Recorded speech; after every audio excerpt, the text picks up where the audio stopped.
하나님 말씀 미가서 1장입니다. 1장 1절에서 끝절까지 말씀 교독합니다. 1절 말씀 제가 먼저 받들어 봉독드립니다.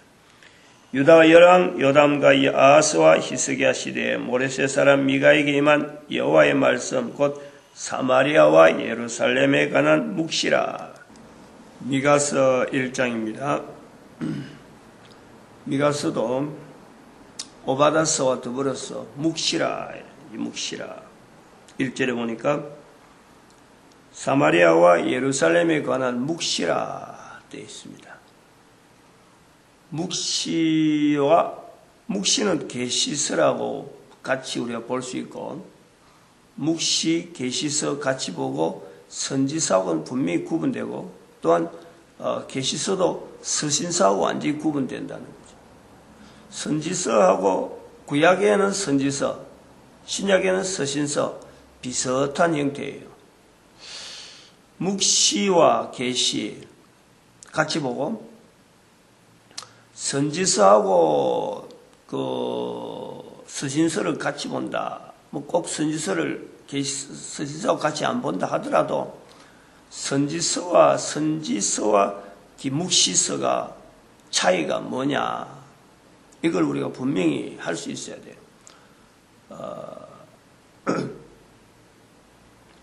선지서는 어떤 대상, 어떤 문화, 공통된 문화, 어떤 인류 전체를 볼 때 그런 거예요. 공유할 수 있는 문화가 있는 그 속에서 그 문화를 바탕으로 해가지고 거기서 이게 전달되어지면은, 언어가 전달되어지면은 공감되어지는 이 부류가 제한되는 거예요. 제한. 전체가 아니라는 거예요. 전체가 아니라. 계시서나 묵시라는 모든 인간들을 대상한다는 거예요. 모든 인간들을. 내용은 선지서라고 기록을 하는 선지자가 기록했다, 선지서로 기록했다, 계시서로 기록했다, 또 묵시로 기록했다. 내용을 기록한 사람은 기록한 사람의 문화를 가지고 있어요. 그러나 이것이 성경이라고 하는 아주 독특한 이 어떤 형태 속에 들어있기 때문에 이것이 그 당시에 있는 사람들에만 읽혀진 게 아니고 대수가 1000년, 2000년, 지금 3000년에 가까운, 지금 여기 기록에서부터는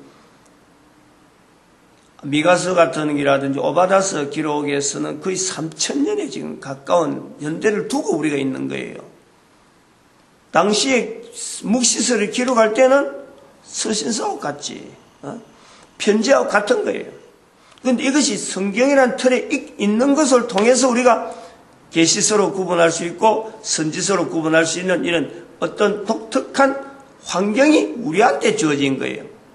우리가 볼 때는 선지서를 읽으면은 이스라엘 백성들, 원래 1절에도 말씀하지만은 사마리아와 예루살렘에 관한 기라.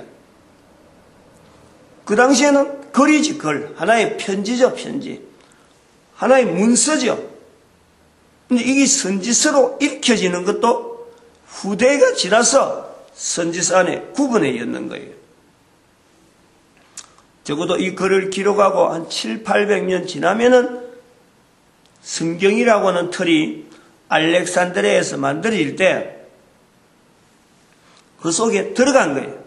들어갔기 때문에 397년에 신구약 성경으로 해서 성경 형태, 성경 66권이 형성되어질 때 또 만들어지는 거예요. 그러니까 연대가 400년, 500년, 397년이니까 400년이고 그보다 100년 전에 이게 만들어졌으니까, 미가서가 성경 안에 들어가 있으니까 500년, 그거보다도 한 700~800년 전에 성경이 이렇게 글로서 누군가에 의해서 미가가 묵시를 해서 미가가 적었겠지만은 글로서 남겨지는 하나의 자료였지, 자료. 흩어져 있는 군데군데 흩어진 자료지. 그런데 그게 성경화되어지면서 오늘 우리가 1700년, 1600년 분명하게 지나고 나서 성경 형성되고 나서 지나서 보니까 이게 선지서와 계시서 이렇게 구분되어지는 어떤 내용이 성경 안에 있다는 거예요. 계시라고 하는 내용은 또 묵시라고 하는 내용은 각각 어떤 기록할 때에 기록하는 사람에 의해서 그렇게 표현되어졌지만은 이런 우리는 이 성경 전체를 두고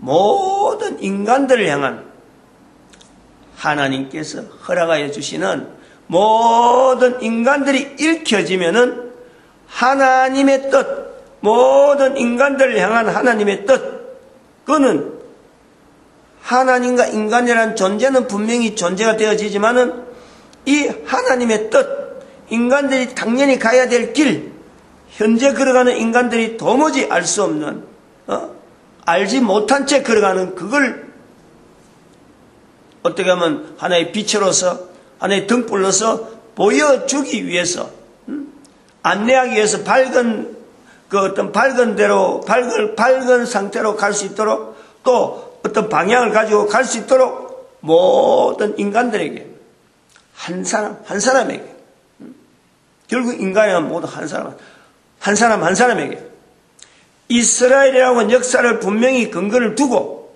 존재했던 현재적인 그것을 분명히 바탕으로 하면서 오늘 살고 있는 이게 연대가 어떤 연대로 지나가든지 아무리 세월이 지나가든지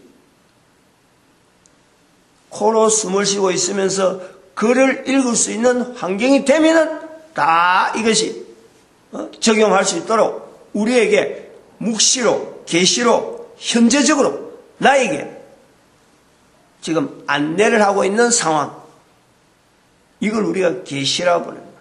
이걸 묵시라고 부릅니다.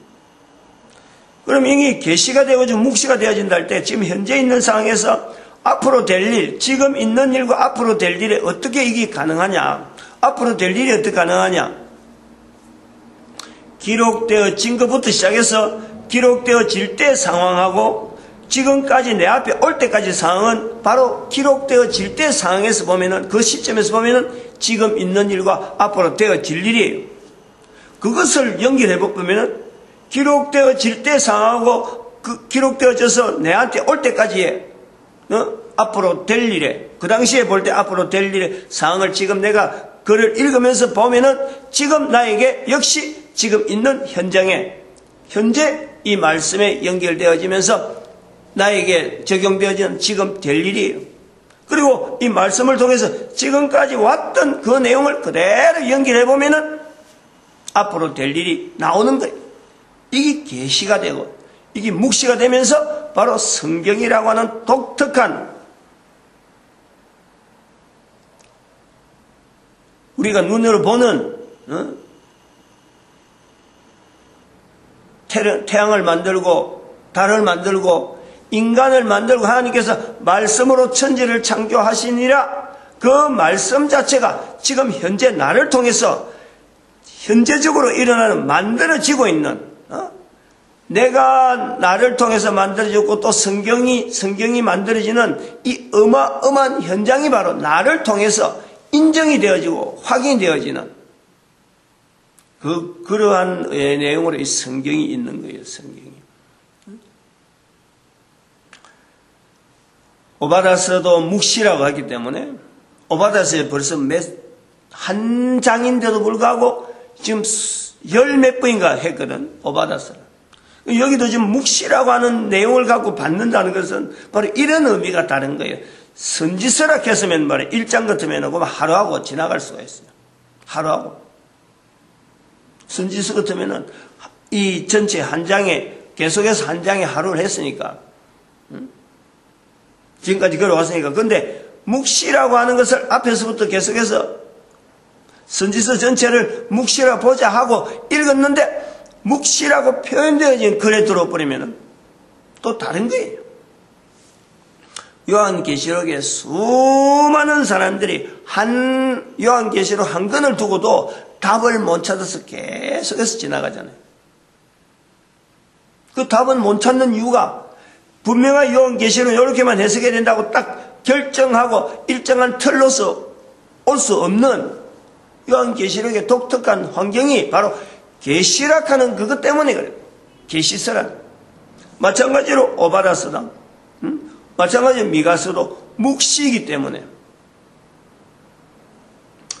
오바다스와 중간에 요나스가 나오고 그 다음에 또 미가서가 나오는 이런 어떤 배열 자체는 배열을 하는 내용도 이거 자체 묵시다, 묵시는 묵시대로, 선지서는 선지서라고 구분하려고 하지 않는 단지 상황 자체가 성경에 이렇게 쪼가리 돼 있는 걸 갖고 그냥 순서적으로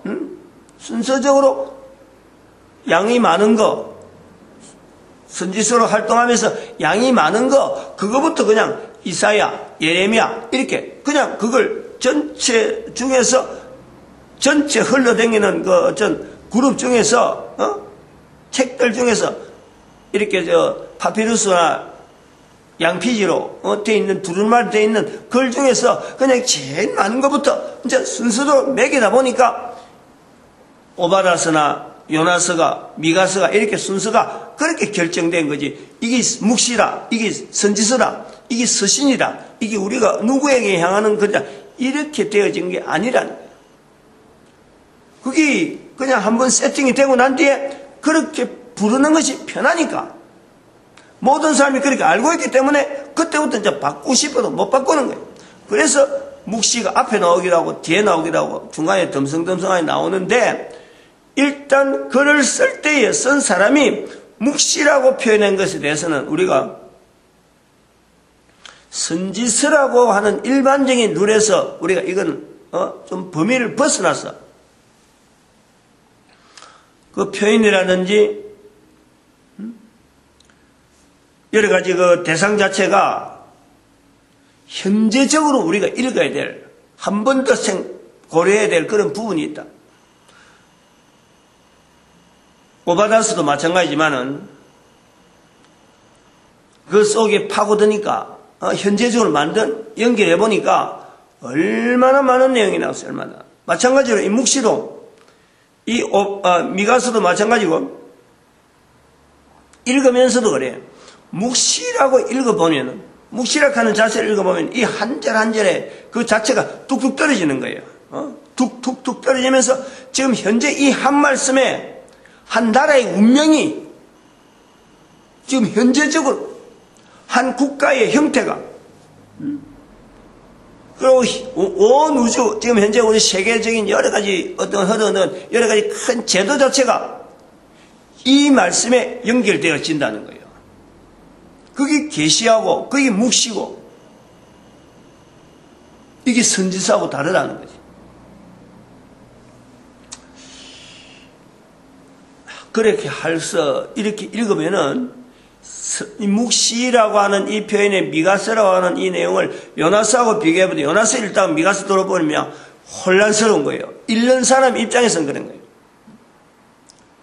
요나서는 내용이 그러면 스토리가 있잖아. 스토리 앞에하고 뒤하고 이렇게 기승전결에 가는 이런 부분이 딱딱딱 있어갖고 이게 지금 전체적으로 요나서는 어떤 게다 이게 나오는데 미가서는 묵시기 때문에 처음에 읽어갖고 두 번째 읽고 세 번째 똑같은 이 미가서 내용을요 아무리 읽어도 앞뒤 좌우가 이게 없는 거예요. 묵시서이기 때문에 그런 거예요. 묵시라고 기록했기 때문에 그런 거예요. 이사야나 예레미야는 선지자 활동을 하면서 자기 주변에 일어난 내용을 주변 상황하고 이렇게 쭉 해서 연결해서 그 당시에 있는 상황과 연결되어지는 내용을 쭉 이래 적어놨는데 그것도 이사야도 묵시라고 읽는 거하고 선지로 읽는 거하고요 전혀 또 다른 거예요. 다르단 말이에요. 읽는 사람에 따라서 달라지는 게 이사야, 예레미야 이렇다 그러면은 묵시서는 처음부터 묵시인 거예요.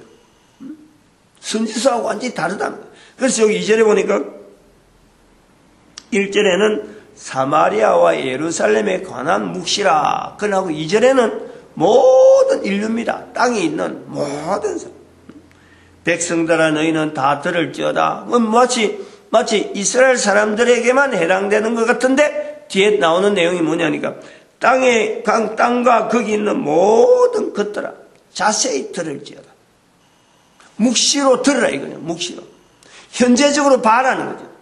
이 글 자체가 기록되어질 때 벌써 이것은 앞으로 성경에서 모든 인간들을 대상해서 이 남기는 글이다라는 거예요.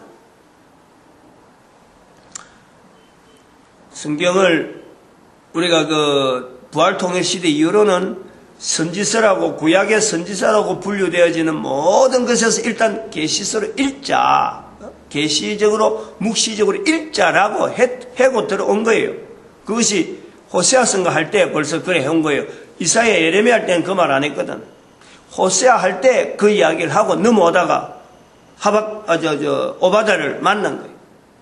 그리고 요나서도 거의 다 묵시적으로 해석해 오고. 마찬가지 미가서도 이제는 묵시적으로 나가야 되는데 본문의 표현에 묵시라고 하는 것이 있기 때문에 더 발걸음이 그냥 한 장을 하고 썩 넘어가려고 하다가 다시 한번 이렇게 살펴본 적 현재 성경에서 어디든지 또 언급하지 않는 나라 현재 국가 중에서 뭐 중국에 대한 내용이라든지 제가 몇 번 중국에 대한 내용도 뭐 설교하면서 새벽에 하면서 조금 언급을 하긴 했는데 묵시라고 하는 내용에서 어느 그 부분을 두고도 중국에 대한 내용이 안 나오거든요. 근데 중국이 지금 국가 정책을 하고 한 사람이 어떤 또 뭐 참 조직이 공산당이라고 하는 조직이 정치를 한다고 하지만은 어떤 국가 전체가 국가의 어떤 묵시적으로 국가의 장래에 대해서 이 어떤 딱 붙잡을 수 있는 과연 이렇다. 우리 국가는 이 방향으로 나아가야 된다. 라고 하고 제시할 만한 어떤 그게 없어요, 지금.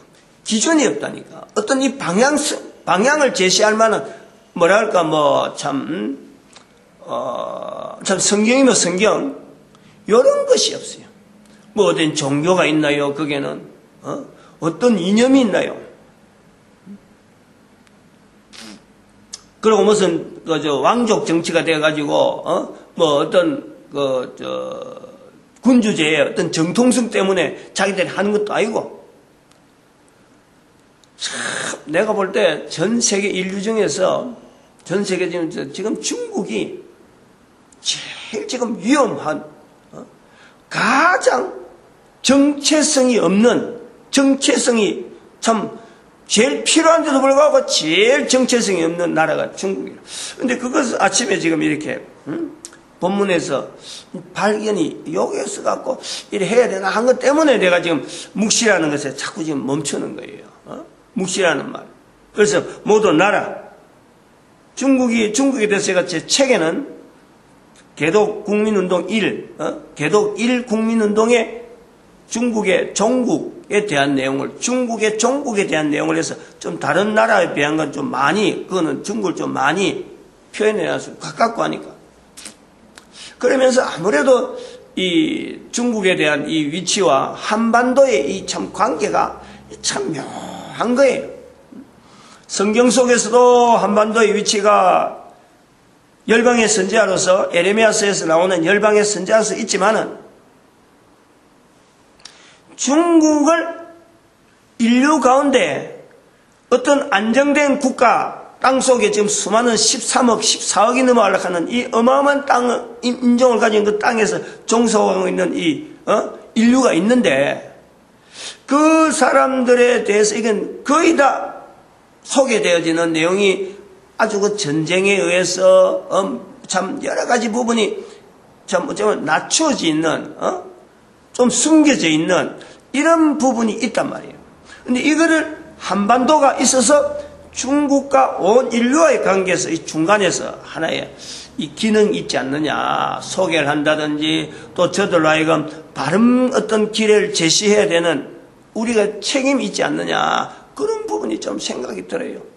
그래서 제가 책에는 중국의 여러 가지 방향이나 이런 데서 제가 잠깐 이래 지나간 처럼 뭐 이래야 된다, 이것이다 이렇게 하진 않고 그냥 요런 방향만 이렇게 쭉 해왔는데, 그래서 작년에 같은 경우에는 중국하고 해서 동북아 공존하는 이런 내용도 책에는 동북아 공존에 따로 있어요 또.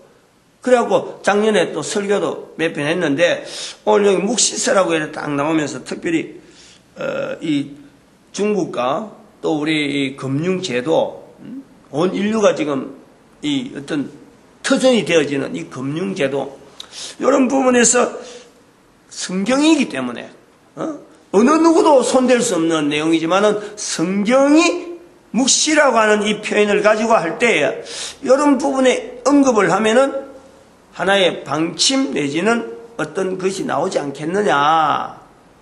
지금 여기 2014년 부활통일시대 들어가면서 앞으로 한 1000년을 두고 하나의 그 어떤 영향이 미칠 수 있는 하나님의 말씀으로 이걸 받을 수 있는 계기가 되지 않을까 하는 생각을 해봅니다. 오늘은 여기까지 하고 마치겠습니다.